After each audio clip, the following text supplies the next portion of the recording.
4 से विभाजिता का नियम, 5 से विभाजिता का नियम, ये तो पता ही होना चाहिए, है ना।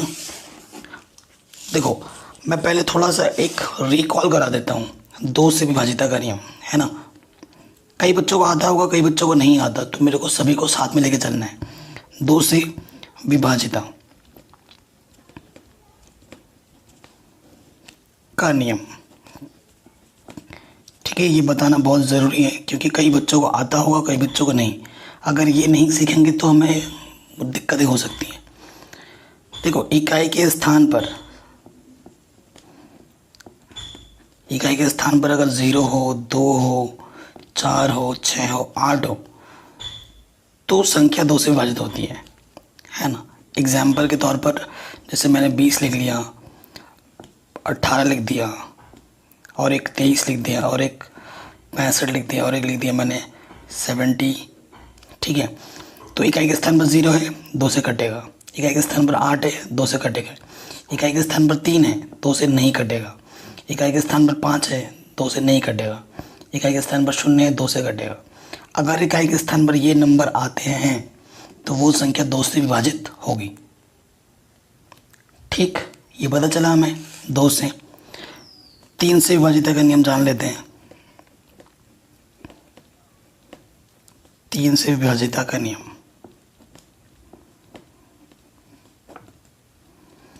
3 से विभाजिता का नियम क्या होता है? संख्याओं का योग, संख्याओं का योग यदि 3 से विभाजित है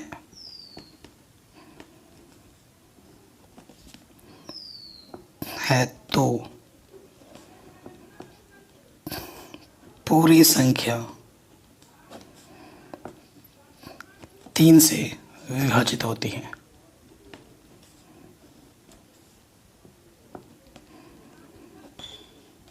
ठीक है, इसका अर्थ क्या है? देखिए, अगर मैं कोई संख्या ले लेता हूँ, एक संख्या मैंने ले लिया 111, ठीक है। इसे कैसे करना है? इन सभी अंकों को अलग अलग जोड़ो। कितना है? 3। जो भी संख्या आएगी उसको 3 से भाग दो। 3 से पूरा कट गया, 3 एक कम 3। अगर ये 3 से, ये संख्या 3 से कट रही है ना, तो ये पूरी संख्या 3 से कटेगी। 111 भी 3 से कट जाएगा। काट के दिखाऊं? ये देखो, 3 3 9, 2 बजा 21 हो गया, 3 7 21। ठीक, अगर संख्याओं का योग 3 से कट रहा है तो वो पूरी संख्या भी 3 से विभाजित होती है। ये 3 से का नियम है। 4 से क्या है? 4 के लिए क्या होगा? अंतिम 2 पद, अंतिम 2 अंक यदि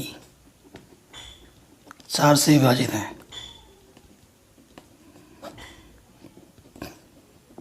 तो पूरी संख्या 4 से विभाजित होगी।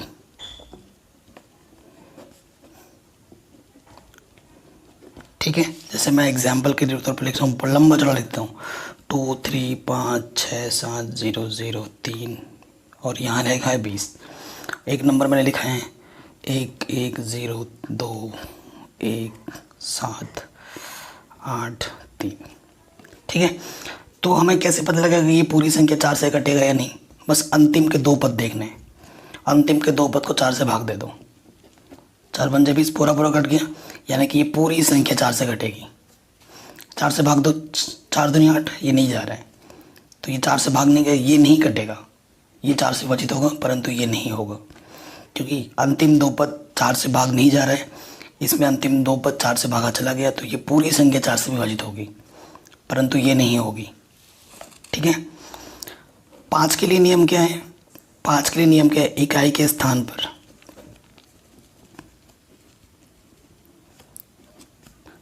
0 या फिर 5 हो तो वो संख्या किससे कटेगी? 5 से।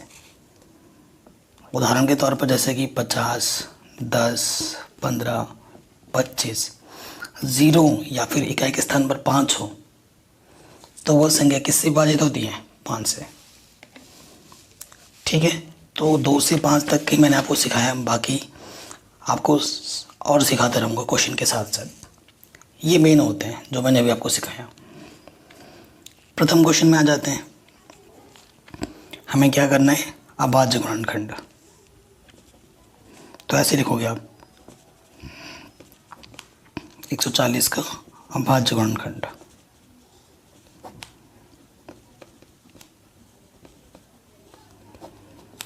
ठीक है, तो आप यहाँ पर लिखोगे 140, इकाई के स्थान पर 0 है, 2 से कटेगा, 2 सत्ते 14, 0, फिर 0 2 से कटेगा। और आपको अभाज्य गुणनखंड हमेशा छोटे छोटे संख्याओं से आगे बढ़ना है, 2 के बाद 3, फिर 4 पे 5, ऐसे देखते जाना है। एकदम से 6 पे से मत काटना, एकदम से 4 से मत काट देना, छोटी संख्याओं से आगे बढ़ना है हमें। 2 3 6, 1 बचा, फिर 10 हो गया, 2 5 10, इकाई के स्थान पर 5 है, 3 से तो कटेगा नहीं, 5 से कटेंगे, 5 7 35, 7 एक अभाज्य संख्या है, 7 एकम 7। तो 140 का गुणनखंड क्या होगा, 2 गुणा 2, 5 गुणा 7, और गुणे में लास्ट में 1 भी लिख देते हैं। आंसर ठीक। फिर 156 का करना है हमें, 2 से कटेगा, इकाई के स्थान पर 6 हैं, 2 सत्ते 14, 2 अट्ठे 16, फिर 8 2 से कटेगा, 2 3 6, 2 9 18, 3 से कटेगा, 3 1 कम 3, 3 3 9, 13 1 कम 13। 156 का अभाज्य गुणनखंड 2 गुणा 2, 3 गुणा 13 गुणा 1। ठीक है, हो गया आराम से। थर्ड पे आ जाओ, क्या है, 3 8 2 5, 3 8 2 5 किससे कटेगा, 5 से तो कटेगा, पूरा पूरा पता है। तो मैंने कहा छोटी संख्या से आगे बढ़ो, तो इनको जोड़ो, 3 और 8 11, 11 और 2 13 और 5 18, 3 से कटते हैं, तो 3 से कटेगा, 3 1 कम 3, 3 दूनी 6, 3 7 21, 3 5 15। ठीक है, फिर किससे कटेगा, 3 से, 3 चौके 12, 3 दूनी 6 15 हो गया, 3 5 15। ठीक है, अब 3 से नहीं कटेगा, क्योंकि 6 और 5 11 होता है, 11 3 से भाग नहीं जाता, इकाई के स्थान पर 5 है, 5 से कटेगा, 5 8 40। ठीक है, और 5 5 25, फिर 5 से कटेगा, 5 1 कम 5, 35 हो गया, 5 7 35, 17 1 कम 17, 17 एक अभाज्य संख्या है। तो ये क्या हो गया,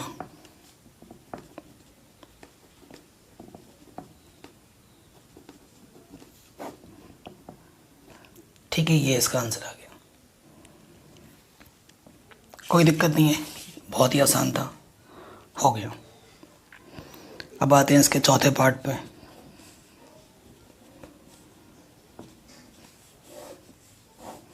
किससे कटेगा, 5 से, 5 1 कम 5 0 0, 5 1 कम 5, कोई दिक्कत नहीं है, 7 से कटेगा ये भी है।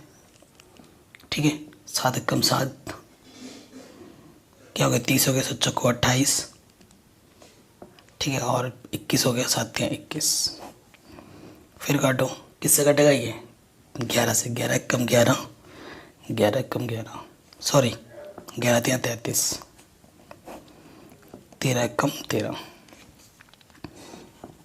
तो इसका अभाज्य गुणनखंड क्या हो जाएगा, 5 गुणा 7 गुणा 11 गुणे 13। आंसर तो ये बहुत ही सिंपल है। ठीक है, ये जो पांचवा पार्ट है हमारे पास है 7 4 2 9।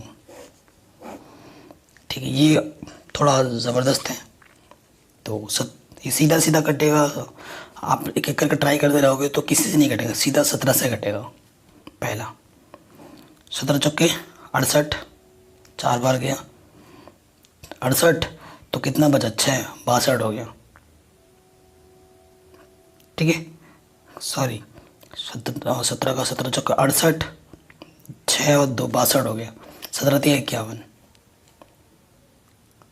ठीक है, और 17 7 ये चला जाएगा पूरा।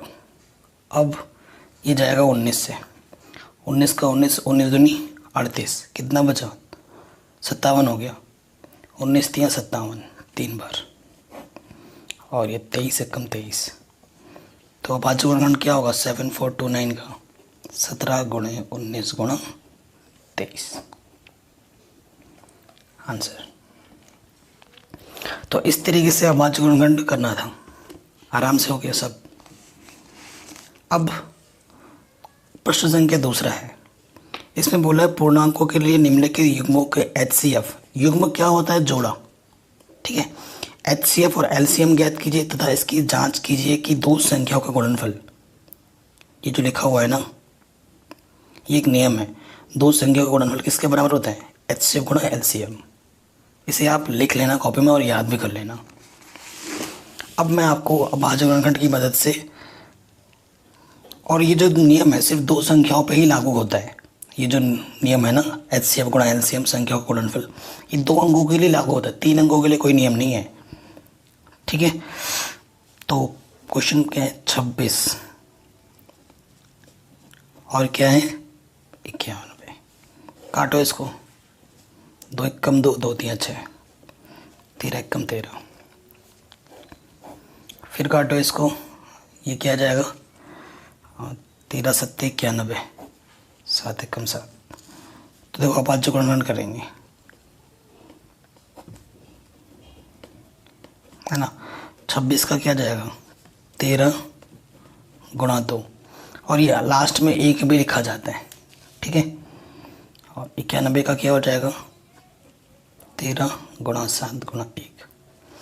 अब आपको पता है क्या देखना है कि दोनों में जो है, दोनों में क्या है, दो संख्या तो दोनों में देखना है, और कुछ है और 1 है। तो अगर HCF की बात करें, HCF क्या होता है जो दोनों में है, क्या है दोनों में 13 और क्या है 1, जो एक पेयर 13 से आया, यहाँ से 13 दोनों में है और 1 दोनों में, तो 1 गुणे में लिखना है इनको, कुछ और भी होता है तो उसको भी गुणे में लिख देता मैं। तो 13 एकम 13, तो HCF कितना है मेरे पास 13, पहला आंसर आ गया। अब हमें क्या निकालना है LCM। लाइट डिम है, थोड़ा एडजस्ट कर लेना आप, ठीक है।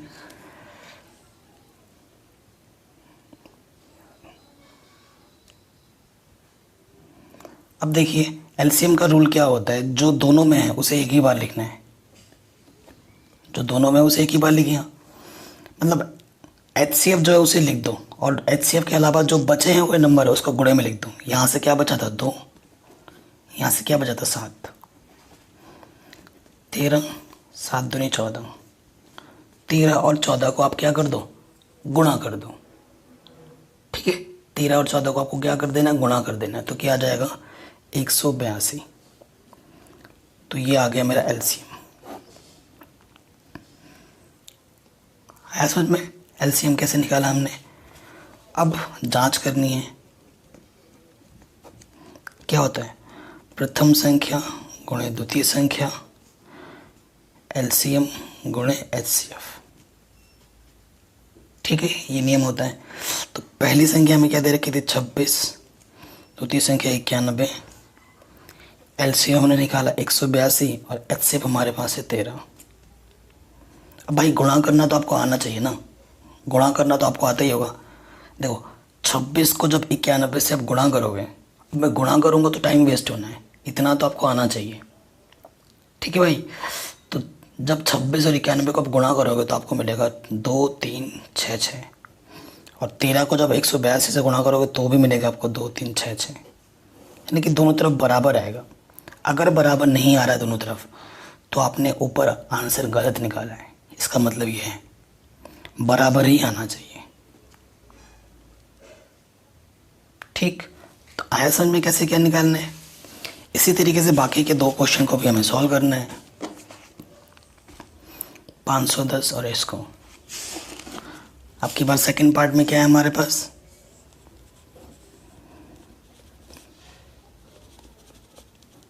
510 और 92, ठीक है। तो यहाँ लिखूँगा मैं 510, यहाँ लिखता हूँ 92, काटो 5 एकम 5, 0 5 दूनी 10, किससे कटेगा 2 से, 2 पंजे 10, 2 एकम 2, 3 से कटेगा, 3 एकम 3, 3 सत्ते 21, 17 एकम 17। ठीक है, 92 का करो, 2 से कटेगा, 2 चौको 8, 2 छंग 12, 2 दूनी 4, 2 तिया 6, 23 का भाज्य संख्या है, 23 एकम 23। ठीक है, अतः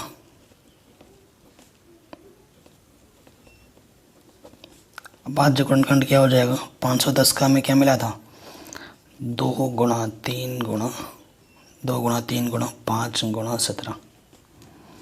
ठीक है, और 92 का क्या मिला, 2 गुणा 2 गुणा 23। कोई दिक्कत नहीं है यहाँ तक। ठीक है, सो देखिए हमारे पास ये चीज़ आ गई। अब हमें क्या देखना होता है, हमें निकालना है HCF जो दोनों में हो। एक मैंने लिखा नहीं था गुणे में, तो वो लिख सकते हो। तो HCF क्या होता है, जो दोनों में हो। तो दोनों में क्या है, सिर्फ 2 ही है और 1 है, तो 2 गुणा 1 यानी कि 2। HCF तो 2 है। अब LCM क्या होगा, जो दोनों में है उसे तो ये एक बार ही लिखते हैं, मतलब HCF जो भी है उसको लिख लो। ठीक है, और जो बचे हुए थे उनको गुणा में कर दो।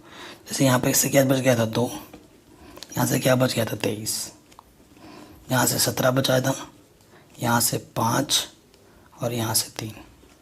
ठीक है, ये बच गए थे। अब गुणा करो, 2 दूनी 4,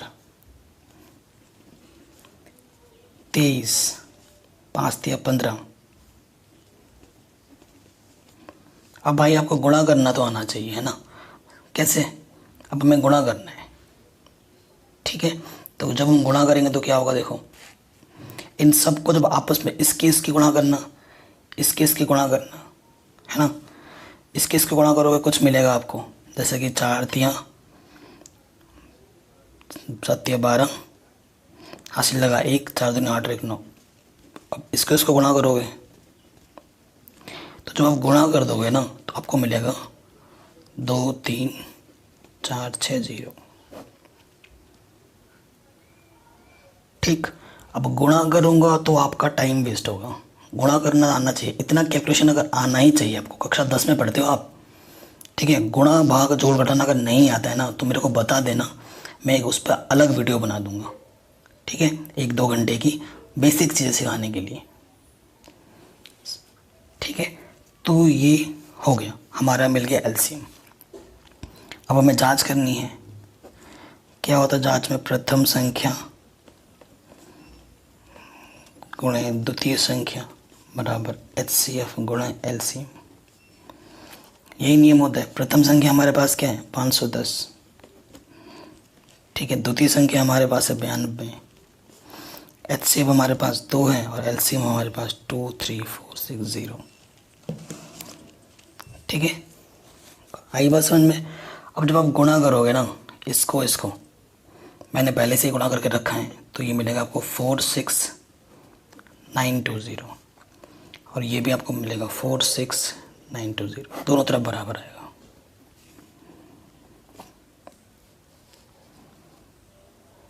ठीक है, ये क्वेश्चन भी हमारा आराम से बन गया। इसी तरीके से पार्ट 3 भी करना है हमें। थर्ड पार्ट में हमारे पास है 336 और 54। ठीक है, 336 और 54। 336 इधर लिखेंगे और इधर लिखेंगे 54। 3 एकम 3, 3 एकम 3, 3 दूनी 6, 2 पंजे 10, 2 छंग 12, 2 दूनी 4। ठीक है, 2 अट्ठे 16, 2 एकम 2, 2 चौके 8, 2 सत्ते 14, 7 एकम 7। अब थर्ड वाले को मैं आपको नए तरीके से बताऊंगा। 2 दूनी 4, 2 सत्ते 14, 3 नम 27, 3 तिया 9, 3 एकम 3। ठीक है, देखो अब भाज्य गुणनखंड क्या कैसे लिखूंगा मैं इसको। 2 कितनी बार है, 1 2 3 4, तो 2 की घात 4 लिख दो। 3 कितनी बार है? एक बार। और 7 कितनी बार है? एक बार। तो घात में एक एक लिख दे रहा हूँ। 54, 3 कितनी बार है? 1 2 3, 2 है एक बार, 3 है 3 बार। ठीक है, यही है। अब देखो HCF कैसे निकालूंगा। नए तरीके से लिखा मैंने इसको, ताकि ये तरीका भी मैं आपको सिखा सकूं। अब HCF में क्या होता है, देखो दोनों में ये चीज़ है दोनों में, लेकिन ये इधर एक बार है, इधर 4 बार है, इधर 3 बार है, इधर एक बार है ना। अब HCF में क्या होता है, न्यूनतम घात देखी जाती है। क्या? न्यूनतम घात HCF के लिए। तो 2 की घात न्यूनतम कौन सी है? 2 की घात 1 है। ठीक है, 1 को लिखो ना लिखो एक ही बात है। और 3 की न्यूनतम घात कितनी है? 3 की घात 1। तो इसका मतलब है 2 गुणा 3 यानी कि 6। HCF हमारा कितना आ गया? 6। अब आ जाओ LCM पर। अब जो दोनों में है उसमें क्या लिखते हैं? अधिकतम घात है। अधिकतम घात, 2 की अधिकतम घात कितनी है? 4। और 3 की अधिकतम घात कितनी है? 3। और बचा क्या है? 7। 2 की घात 4 का मतलब 2 4 बार गुणे में 2 2 दूनी 4 दूनी 8 दूनी 16। 3 का मतलब 3 3 9 3 27। ठीक है, अब इन सबको गुणा कर दो, तीनों को आपस में। जब हम तीनों को आपस में गुणा करेंगे ना, तो हमारे पास जो मिलेगा गुणा करने पे वो मिलेगा 3024। ये मैंने पहले से गुणा करके रखा है। ये मिल जाएगा हमारा LCM। अब हमें क्या करना है? जांच। जांच में क्या होता है? प्रथम संख्या गुणे द्वितीय संख्या, HCF गुणे LCM। प्रथम संख्या हमारे पास है 336, द्वितीय संख्या है 54, HCF हमने 6 निकाला था और LCM हमारा 3024। इन दोनों की जब आपस में गुणा करोगे ना, ठीक है, मैं गुणा करके आपका टाइम वेस्ट नहीं करूँगा आपके सामने। ये मैंने पहले से ही सब करके रखा है। ये मिलेगा आपको। ठीक है, तो ये आपका क्या जाएगा? आंसर। दोनों तरफ बराबर आएगा। गुणा करना तो आपको आता ही होगा, है ना। तो ये चीज़ हो गई। ठीक है, तो क्वेश्चन नंबर 2 भी हमारा आराम से बन गया। अब आते हैं क्वेश्चन नंबर 3 में। क्वेश्चन नंबर 3 में 2 अंकों से हटाकर 3 अंकों का कर दिया है। कितने कर दिए? 3 अंक। तो 3 करे, 4 करे या 10 करे, नियम नहीं बदलेगा, नियम वही रहेगा। लेकिन 2 अंकों में जो जांच करने वाला रूल था ना, वो 3 अंकों पर लागू नहीं होता है। संख्या क्या है? 12, 15 और 21। अब आज जोड़ करने का 2 छंग 12, 2 3 6, 3 एकम 3, 3 5 15, 5 एकम 5, 3 7 21, 7 एकम 7। ठीक है, अब आज जोड़खंड करेंगे।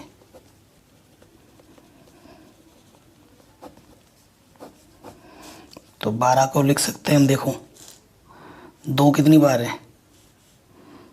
ऐसे लिख दो, 2 गुणा 2 गुणा 3। 15 का मतलब है 3 के नीचे 3 लिख, 3 गुणा 5। ठीक है, और 21 को लिख सकते हैं हम 7 गुणा 3। ठीक है, तो देखो तीनों में देखना है अब, क्योंकि 3 संख्या तो तीनों में देखना पड़ेगा। तो HCF हमें क्या मिल रहा है? जो तीनों में है वो क्या है? 3, और कुछ नहीं है। तो HCF हमारा 3 आ गया। मान लो कि तीनों में कुछ भी कॉमन अगर ना होता, तब HCF क्या होता? तब HCF 1 होता। अगर तीनों में कुछ भी कॉमन ना होता तो HCF 1 होता है। 3 संख्या है तो तीनों में कॉमन होना चाहिए, तीनों में वो चीज़ होनी चाहिए। 2 में है, तीसरे में नहीं है, तो वो नहीं माना जाएगा, तीनों में होना ज़रूरी है। अब हम लेंगे LCM। LCM में आपको पता ही है, जो तीनों में है, मतलब जो एलसीएम में क्या होता है, जो एचसीएफ आया उसे तो लिख ही दो एक बार, और जो छूट गए उनको गुणे में कर दो। यहाँ से 7 छोटा, यहाँ से 5 छोटा, यहाँ से 2 और यहाँ से 2 छोटा था, वो गुणे में डाल दिया हमने। तो यहाँ से क्या होगा, 3 7 21, 5 दूनी 10, दूनी 20, 21 दूनी 42, 420। ठीक है, तो एलसीएम कितना आएगा 420, एचसीएम आएगा 3। ठीक हो गया, आराम से हो गया, आराम से बन गया क्वेश्चन नंबर 3 भी। सेकंड पार्ट पे आ जाते हैं। 17, 23, 29, ये जो तीनों के तीनों संख्या हैं वो क्या है, अभाज्य संख्या। ये क्या है, अभाज्य संख्या। तो आपको मैं बता देता हूँ, अभाज्य क्या लिख रहा हूँ, संख्या। अभाज्य संख्या का जो एचसीएफ होता है ना, वो हमेशा 1 होता है।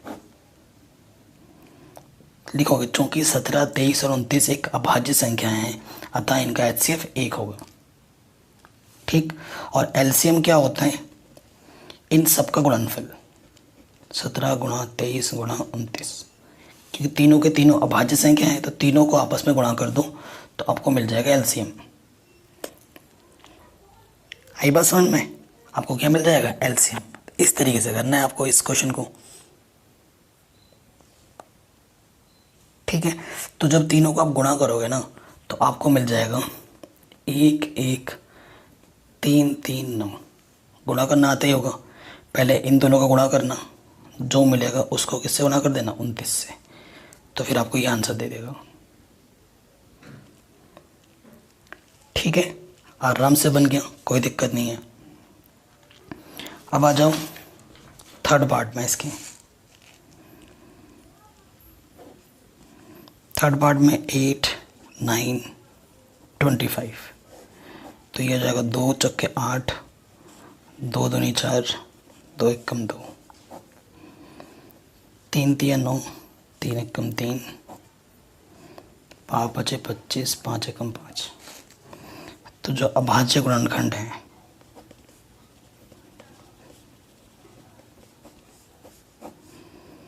आठ का कितना है, 2 गुणा 2 गुणा 2, 9 हमारे पास क्या है, 3 गुणा 3, 25 का हमारे पास क्या है, 5 गुणा 5।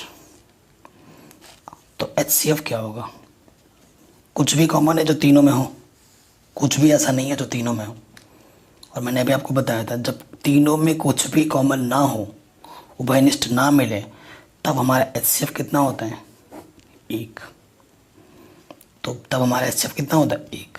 तो इस कंडीशन में हमारा एचसीएफ कितना है, 1, क्योंकि गुणे में हम 1 1 लिख सकते हैं और तीनों में 1 कॉमन है। ठीक, और एलसीएम क्या हो जाएगा, देखो और एक चीज़ मैं बता रहा हूँ, शॉर्ट ट्रिक। जब भी आपका एचसीएफ 1 आए, तो एलसीएम के लिए क्या करना होगा, जो भी हमें संख्याएं गिवन हैं, जो भी संख्याएं हमें दी हुई हैं, उन संख्याओं को आपस में गुणा कर दो, तो हमें क्या मिल जाएगा, एलसीएम। 8 9 72 गुणा 25। जब 72 को 25 से आप गुणा करोगे ना, तो आपको मिलेगा 1800। तो ये मिलेगा आपका एलसीएम। ठीक है, हो गया आराम से। ठीक है, क्वेश्चन नंबर 4 पे आते हैं। ये 4th नंबर कह रहे हैं, 2 संख्याओं का एचसीएफ 9 है, इन 2 संख्याओं का एलसीएम ज्ञात कीजिए। ठीक है, तो बहुत ही सरल सा क्वेश्चन है। एचसीएफ दे रखा है, पैसे लिखेंगे, दिया है प्रथम संख्या 306, द्वितीय संख्या 657, फिर हमें एचसीएफ दे रखा है 9, हमें एलसीएम निकालना है। ठीक है, तो आप क्या लिखोगे, आप लिखोगे हम जानते हैं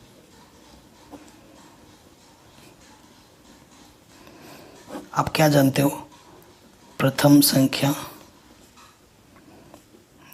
गुणे द्वितीय संख्या किसके बराबर होते हैं, HCF गुणे LCM।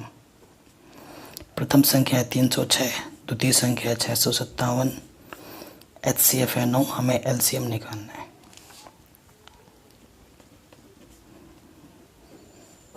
ये 9 गुणे में बराबर के इस तरह के बट्टे में आ जाएगा, तो 9 से भाग दो, 9 तियाँ 27, 3 बार गया, 3 बचा 36 हो गया, 9 चौको 36। अब हमें क्या करना है, 34 और 657 को आपस में क्या करना है, गुणा कर देना है। ठीक है, गुणा करना आपको आना चाहिए। तो जब आप गुणा करोगे तो आपको कितना मिलेगा, 2 2 3 3 8। ठीक है, गुणा करना तो आता ही होगा, ये आपका आंसर आ जाएगा। गुणा करना आता होगा ना, इस तरीके से लिखते हैं। ये भी बताना नहीं, ये भी अगर बताना पड़े तो बहुत दिक्कत है, क्योंकि ये तो कक्षा 2-3 के बच्चे कर लेंगे, आप तो कक्षा 10 में पढ़ते हो। तो गुणा भाग तो आना चाहिए। मैं फिर बार बार बोल रहा हूँ, अगर आपको गुणा भाग जोड़ घटाना भिन्नों का ये सब नहीं आता है तो मेरे पास बता देना एक बार, ठीक है। सो उससे क्या होगा, आपका बेसिक्स क्लियर करवा दूंगा 1-2 घंटे की वीडियो बनाकर, ठीक है। तो ये हो गया। अब आता है क्वेश्चन नंबर 5।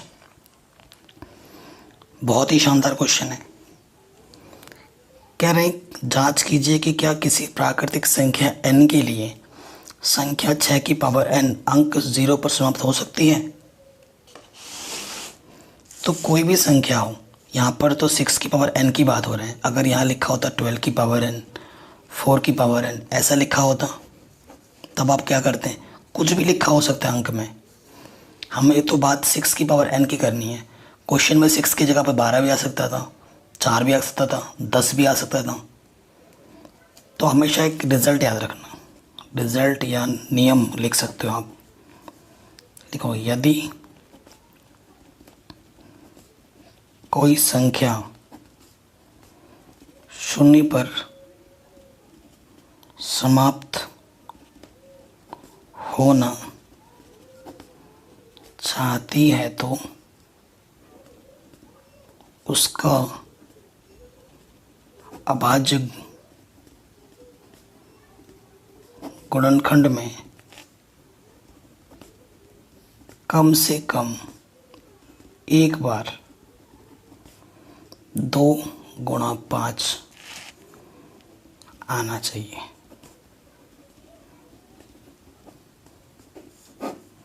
ये नोट हमेशा याद रखना। कोई भी संख्या अगर 0 पर समाप्त होना चाहती है ना, तो अगर उसका हम अभाज्य गुणनखंड करें तो कम से कम एक बार तो 2 आए, कम से कम एक बार तो 5 आए। एक से ज़्यादा बार आए तो चलेगा, लेकिन एक से कम बार नहीं आना चाहिए, ठीक है। अगर सिर्फ 2 होगा तो भी नहीं होगा, सिर्फ 5 होगा तो भी नहीं होगा। 2 और 5 कम से कम एक बार तो होने ही चाहिए, तभी वो संख्या 0 पर समाप्त होगी, अन्यथा नहीं। तो लिखेंगे अतः 6 का गुणनखंड करने पर, तो 6 का गुणनखंड करो, 2 3 6, 3 1 3। तो भाई 2 तो आया, 5 का है, 5 या नहीं है। तो मैंने बोला ना, कम से कम एक बार तो चाहिए ही चाहिए। 2 है लेकिन 5 नहीं है, तो ये 0 पर समाप्त नहीं हो सकती। तो अब क्या लिखोगे, चूँकि 6 का गुणनखंड करने पर यह 2 गुणे 5 के रूप का नहीं है, अर्थात यह कभी भी 0 पर समाप्त नहीं होगी किसी भी प्राकृतिक संख्या n के लिए। ये आपका उत्तर हो जाएगा। और ये शब्द और ये जो मैंने लिखा है, इसको जो लिखना ही पड़ेगा, ये सबसे सरल तरीका मैंने लिखा है। पहले रिजल्ट बता देना एग्जामिनर को, देखते ही खुश हो जाएगा, फिर ये करना और फिर ये लिख देना, ठीक है। तुम जब 12 का भी करोगे ना तो ये भी समाप्त नहीं होगा, 4 का भी करोगे तो समाप्त नहीं होगा। अगर मैं यहाँ पर लिख देता हूँ 10 की पावर n, तो ये 0 पर समाप्त होगा, क्योंकि 10 का गुणनखंड 2 गुणा 5 होता है, ठीक है। तो क्वेश्चन घुमा के आ सकते हैं, ज़रूरी नहीं है कि 6 वाला ही आए, कुछ भी हो सकता था, 12 भी दे सकता था, 4 भी दे सकता था, 10 भी दे सकता था, ठीक है ना। तो बढ़िया क्वेश्चन था, ये भी हो गया हमारा आराम से। अब हम बात करेंगे अगला क्वेश्चन बताने से पहले, एक संख्या होती है भाज्य संख्या और एक होती है अभाज्य संख्या। आपको पता है भाज्य संख्या क्या है और अभाज्य संख्या क्या है, लेकिन आपको परिभाषा नहीं पता। आपको मैं बोलूं तो ये 2, 3, 5, 7, 11, 13 ये क्या है, अभाज्य संख्या, और मैंने यहाँ लिख दिया 4, 10, 9, 6, तो आप बोलोगे ये अभाज्य संख्या है। आपको पता है, लेकिन इनके बीच में जो अंतर है वो आपको बोल नहीं सकते, लेकिन आप पहचान जरूर लेते हो। अभाज्य संख्या क्या होती है, वो संख्या जो सिर्फ खुद से कटे और एक से कटे, कटे का मतलब विभाजित हो, वो संख्या जो सिर्फ खुद से विभाजित हो और एक से विभाजित हो, स्वयं और एक। और ये संख्या स्वयं से भी विभाजित होती है, एक से भी विभाजित होती है, और उसके अलावा किसी और संख्या से भी विभाजित हो जाती है। जैसे 4 किससे कट जाएगा, 2 से। 10 किससे कटेगा, 2 से कटेगा। किससे कटेगा, 5 से कटेगा। 9 किससे कटेगा, 3 से कटेगा। 6 किससे कटेगा, 2 से कटेगा, 3 से कटेगा। जब किसी संख्या का जो गुणनखंड होता है ना, अभाज्य गुणनखंड, 2 से ज़्यादा के रूप में लिख देते हो, ठीक है। जब किसी संख्या का गुणनफल को, जैसे 6 को मैं लिख सकता हूँ क्या, 2 गुणा 3 गुणा 1, तो 2 से ज़्यादा हो गया, 2 से ज़्यादा। और इस संख्या को मैं सिर्फ 2 ही टुकड़ों में लिख सकता हूँ, 2 को लिख सकता हूँ 2 गुणा 1, इससे ज़्यादा नहीं लिख सकता, सिर्फ 2 ही होगा, और इसमें 2 से ज़्यादा उसके रूप में लिख सकते हो। जब कोई किसी संख्या को आप 2 से ज़्यादा के गुणनखंड के रूप में लिख सकते हो तो वो संख्या क्या हो जाती है, भाज्य। और जब सिर्फ 2 ही रूप में गुणनखंड होता है तो वो होता है अभाज्य। ये मैंने क्यों बताया, क्योंकि इस क्वेश्चन में ज़रूरी है। छठे पार्ट में